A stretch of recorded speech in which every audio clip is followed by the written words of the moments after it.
after 5 years, in 1975, Uchiyamura, my teacher, retired. Before that, when I started to practice at Dantaiji, there are many Westerners coming to practice with him, but he didn't speak any Western language. But he wanted to teach those Western people. So he asked his disciples to study English. And he asked almost all of his disciples, but only 3 of us said yes. And I was one of them. I was not really interested in studying English at all. But somehow I couldn't say no. He sent those 3 of us to English school in Osaka. So I started to study English. So when Uchiyamura retired from Antaiji, he asked those 3 people to come to this country. And we bought a small piece of land in western Massachusetts. And we had nothing.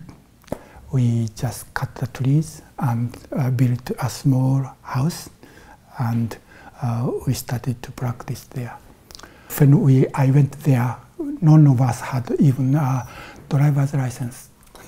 And also, we didn't have any financial support from Japan or from this country. So we had to support our life. Of course, we couldn't do begging. So we did have several odd jobs to support our life.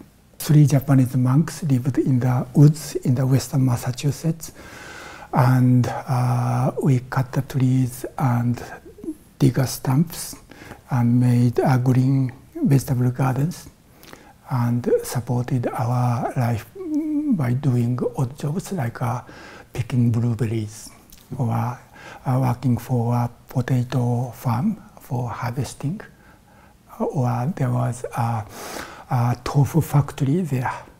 So we had a part-time job.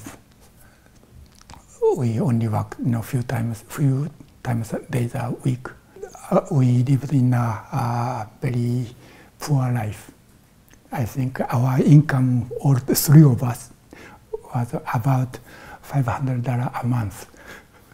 That's how we lived. And we continued to practice and dzadzen and working on the land to make it a livable place.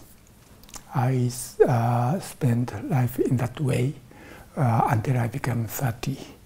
That was my alternative way of life. I wanted to escape from the busy, noisy money-making machine.